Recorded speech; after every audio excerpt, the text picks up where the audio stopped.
Vamos entonces a hacer la corrección del factor de potencia para este circuito que puede ser representativo de cualquier devanado. Por ejemplo, eh, el devanado de campo de un motor conectado a una fuente de 120 voltios RMS, 60 Hz. Bueno, vamos entonces a determinar el factor de potencia de este circuito. Entonces, para lograrlo, obviamente tenemos muchas formas. Vamos de una vez a determinar la potencia, la reactancia inductiva que presenta este elemento. Como la frecuencia es 60 Hz, voy a utilizar 377 radianes por segundo como frecuencia angular, multiplicado entonces por la inductancia, que sería 19 milis, lo que equivale a 10 a la menos 3, y esto me va a dar en ohmios porque se trata de una reactancia. Listo, entonces con la calculadora vamos a hacer la operación de 377 multiplicado por 19 por 10 a la menos 3, y eso nos da 7.16, 7.163. Yo voy a colocar simplemente 7.16 de manera aproximada. Ahí está. Esa es entonces la reactancia inductiva. Bueno, con esa reactancia inductiva yo ya puedo determinar, por ejemplo, cuál es la impedancia equivalente. Entonces, la impedancia equivalente de esta red es, en forma rectangular, 5 más J 7.16. Esto se da en ohmios. Lo vamos a pasar a forma polar. Entonces lo paso a forma polar utilizando la combinación de teclas Shift más, y colocamos entonces la parte real 5, Shift, 7.16. Me faltó colocar un punto ahí, 7.16. Cerramos igual. Entonces permítame, corrijo acá y coloco el punto para que no me digan que hay error. Punto, porque prefiero representar el punto con el decimal es con punto. Bueno, listo. Entonces ahora sí recurro a la calculadora que me dice que la amplitud de esa, o magnitud de esa impedancia, es 8.73. Entonces 8.73, en este caso ohmios, en un ángulo. Vamos a ver el ángulo también en la calculadora, que me lo da de una vez. 55.07. 55.07 grados. Entonces dense cuenta que el ángulo de la impedancia es positivo, por lo tanto el de la corriente será negativo, el mismo valor pero negativo. Entonces vamos ahora a determinar la corriente RMS, es decir, la corriente valor medio cuadrático de la corriente que circula por este circuito, que estaría dado por, entonces en este caso sería, porque lo voy a necesitar más tarde, entonces decíamos, en este caso simplemente tomamos el voltaje RMS, según la ecuación, perdón, aquí escribí mal, RMS, dividido entre la magnitud de la impedancia equivalente. Ahí está, eso sería los 120 voltios RMS dividido entre 8.73, y eso me va a dar en amperios. Vamos a ver qué nos dice la calculadora. Borramos y decimos 120 dividido entre 8.73, 8.73 nos da 13.745, 13.75 amperios, 13.75 amperios.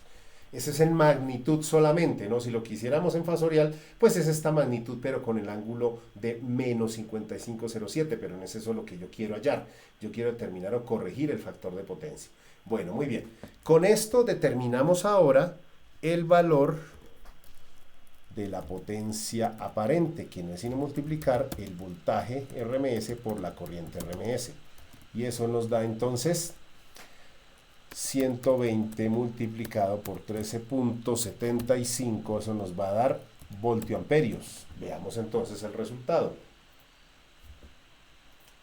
120 multiplicado por 13.75 nos da 1650 voltioamperios, o lo que es lo mismo, 1.65 kilovoltioamperios, que es exactamente lo mismo. Bueno, muy bien. Listo, ya tenemos la potencia aparente. El factor de potencia es muy sencillo. El factor de potencia es el mismo coseno del ángulo, es decir, el coseno del ángulo, en este caso de la impedancia, 55.07 grados. A ver, ¿cuánto nos da eso? Entonces, el coseno de 55.07 igual 0.572. Voy a aproximar a 0.573 con 3 decimales. 0.573, pero pueden dejarlo en 0.57. A mí me gusta dejar las funciones trigonométricas con 3 decimales de precisión.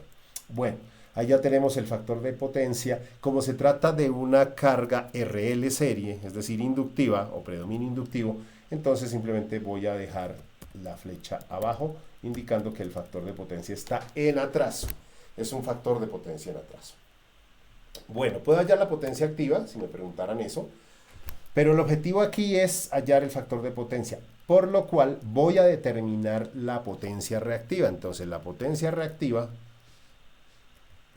perdón, es aquí, así, la potencia reactiva que se debe a una bobina va a ser igual entonces a S por el seno del ángulo de la impedancia. Recuerden que esa es la fórmula.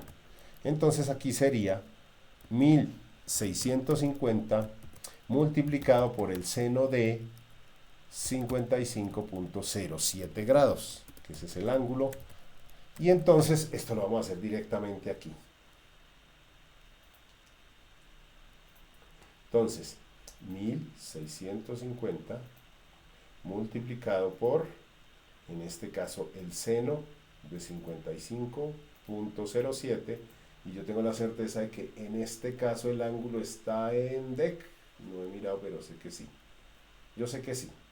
Entonces acá simplemente cierro, igual 1352.7, que yo podría aproximar a 8. 1352.8. 1352.8. Estos son voltioamperios reactivos debidos a una bobina, por eso pongo la L entre paréntesis. ¿Listo? Ahí ya tengo la reactancia inductiva. Sin embargo, yo quiero, en este caso, determinar que la reactancia capacitiva tiene que ser igual, pero entonces es un condensador que se conecta, ¿no es cierto? Entonces, permítame, más bien hago lo siguiente. Voy entonces a redibujar el circuito, pero con el condensador que se va a colocar en paralelo. Y entonces, aquí va, vamos a ponerlo por aquí. El circuito queda así. Este es el circuito que queda ya agregándole ese condensador que va a quedar en paralelo, es decir, conectado al mismo voltaje al que está esta carga equivalente. Y entonces ya puedo decir que Q sub C debe ser igual a Q sub L, ¿cierto? Es decir, aquí sería la reactancia capacitiva debe ser igual en magnitud a la reactancia inductiva, es decir, el mismo valor, 1352.8 voltioamperios, pero en este caso se deben a un condensador. Bueno, entonces recordemos la fórmula. La fórmula dice que Q sub C va a ser igual entonces a el voltaje RMS elevado al cuadrado y dividido entre, en este caso, la reactancia capacitiva. Así. Aquí lo que tenemos que hacer es despejar X sub C, porque Q sub C lo conocemos, y simplemente hacemos la sustitución. Entonces, voltaje RMS al cuadrado, y esto dividido entre Q sub C. Así. Simplemente sería el voltaje 120 voltios, eso se eleva al cuadrado. Listo. Y dividimos entre 1352.8. Listo. Eso nos va a dar, obviamente, como es una reactancia capacitiva, tiene que dar en ohmios.